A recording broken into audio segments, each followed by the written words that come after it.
What is going on, guys? Welcome back to the channel. Critical Overlord here. We're going to be talking about Scream 7 in this video here today. So Scream 7 has finally started filming after being delayed for over a year due to some terrible decision making by Spyglass, and yeah.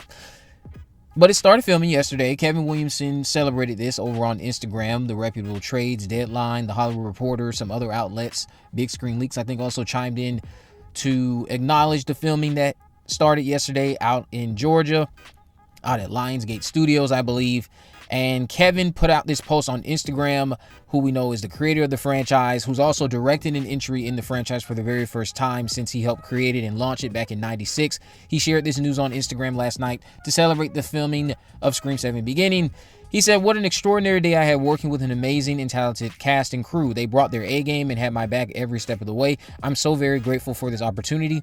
And to Wes Craven, who was on my mind through it all. The profound impact he has had on my life and career is endless. What a day. I can't wait for tomorrow." Now, of course, it is unfortunate that Wes can't be here to see this, because I'm sure he'd be more than ecstatic and pleased and happy that Kevin is in this position. I think he would be happy for Kevin to be directing a Scream movie. That's all I'm referring to. I think he would be happy to see Kevin Williamson directing a Scream movie. That is all. I'm not talking about anything else. But it isn't that unlikely, because he and Wes were a duo. I have no doubt in my mind that Wes would have loved to see this for Kevin. So hopefully he's able to knock it out of the park and can bounce back from the horrendous directorial debut many people think he had all that time ago. I'm pretty certain that there are multiple people on set and that he has learned things throughout the years that will help guide him to delivering a home run of a Scream film. I don't think he will give us a train wreck. Of course, it's always possible. That's why I don't want to get myself too overly invested and excited to the point where then when I watch the movie, I'm just like, that was a bust, and then it bothers me to no end. Because if it's bad, I at least want it to be something I can just watch and roll it off my shoulders as if nothing happened. Now, several stars started leaving comments. Some stars included Celeste O'Connor, who left the comment. McKenna Grace did as well. But one name in particular is causing new speculation. Chloe Madison, an actress, I believe, based in Toronto, left this comment saying, "See you on set." Shout out to UK and everyone else who chimed in to let me know about this comment. Now, we haven't had an announcement about this person, just like we haven't had an announcement about Patrick, who says he's waiting for a script, although I just have my doubts that that's true. I think he's been in talks for quite some time, and waiting for a script is starting to become like the PR answer they wanted them to give. And we haven't had an announcement for Patrick, just like we haven't had an announcement for Skeet, and we didn't have an announcement for Heather when they were doing Scream 5, even though they ended up appearing in Scream 5. So if Chloe is in Scream 7, chances are she's a small role. She could be the other rumored neighbor I discussed, because right now the only one that aged well was Sidney having a friend neighbor. I talked about that many months ago. There's this other neighbor who was supposed to be a Karen type that I talked about. So if that character still exists, maybe Chloe is the Karen neighbor. I will say that I have caught people just showing support to projects by stating "see you on set" in the past. So maybe she's just showing support and Chloe has nothing to do with this project. But I'm not familiar with her work. I looked up her resume. She seems to have been in one episode of The Boys. Not really a major role, so of course I can't recall seeing her in that show. But now that I know what her face looks like, I probably will recall who she is when I revisit that show around the time that the next season drops. Another interesting revelation from this image that Kevin posted is Tim Ives, who is going to be the cinematographer for the upcoming Scream 7. Tim Ives did tremendous work during those first 3 seasons of Stranger Things. Those of you who were fans of Stranger Things probably recognize this name, and it probably makes you even more excited for the film. His inclusion does make me confident that Scream 7 is going to at least be visually pleasing. And just from experiencing his style, I expect a lot of unique lighting choices to present Ghostface in ways we've never seen before. Tim enjoys using these shadows and silhouettes to make scenes scarier. Several night scenes are probably going to have distinct looks compared to the day scenes. I'm just recalling the style I've noticed from him throughout his time on Stranger Things, which is still a horror show in many ways. So I have no doubts that he'll bring some of that influence to Scream 7 while capturing a small town interrupted by bloodshed.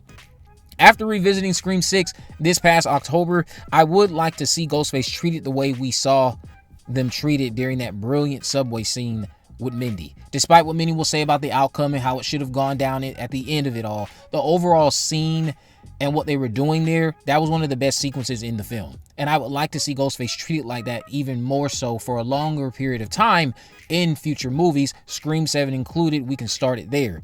So what I'm getting at is that Ghostface felt like an actual ghost. How cool would it be to have a film where Ghostface's silhouette combined with POV shots are used more than shots that just flat out reveal our antagonist? We've seen Ghostface highlighted and exposed over and over again throughout the franchise, but I think it would be new to kind of, yeah, you could argue that maybe it would be a bit tiresome to see that because we already know what they're building to, but I would love to see Ghostface just treated like an actual ghost. Instead of just revealing and overexposing the costume right away, tease us, build to it. Let Roger's voice carry the tone, or carry our terror up until you finally build to the overexposure of the costume. Rely on the silhouettes. Rely on these POV shots, hearing Roger's voice. The characters not knowing what's around them, but we do. And not showing Ghostface over and over again, just letting the creepiness of it build to the exposure of the costume. I would like to see something like that featured in a Scream movie. Again, you could argue that would be tired because we already know what the costume looks like. But I just think it would be a new approach to take in terms of how you treat Ghostface. And it could help just make the entity more menacing. The fact that we're not seeing it, we're hearing a voice, and we know what they're building towards. We know what the costume looks like, but it could also be intriguing for those who might not have ever experienced a Scream movie. They're not having the costume exposed right away during the opening scene like we did all the way back in '96 with Drew Barrymore, and like we've been getting throughout all of the sequels that have come. So if you think that that would be a cool approach to Ghostface and their presentation in Scream 7, let me know all that down below. Again, at some point we'll get the exposure of the costume, but I'm just saying maybe hype it up, build up to it. Don't just give it right away.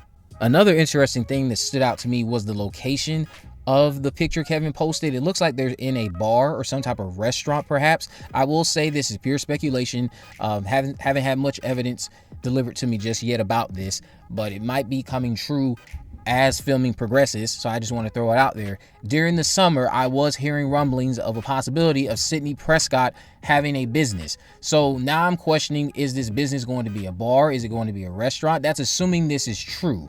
But this image could be our first step to getting a confirmation of that. And apparently, the scene they were shooting yesterday included Celeste and allegedly Mason Gooding. Again, all alleged. We don't have any solid evidence. And apparently, what was happening on set is they were shooting a dinner scene at a restaurant owned by a woman with dark hair. That's all I will say, because again, it might be something, it might be nothing. There's a lot of women with dark hair out there.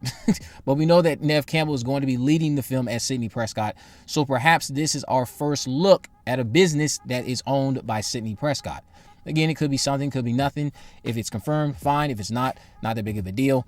I will say this for anyone who finds it to be unrealistic that she's running her own business. Keep in mind, there was a time jump between the events of Scream 6 and Scream 7. She probably started the business at some point during that time jump. She probably didn't have the business during 5 or during 6. She probably started it during the time jump. There's so many things that could have occurred in terms of her trajectory in life for 5 years or however many years that have passed between 6 to 7. Let me know what you guys think about this down in the comment section below. If you haven't already, of course, make sure you subscribe. Turn on post notifications so you never miss a video. In the description, I'll have links to my social media accounts. I'm on Facebook, Twitter, and Instagram. You can message me there to let me know if there's any movies, news, or reviews you'd like me to cover in the future. And with all that in mind, guys, I will see you in the next video.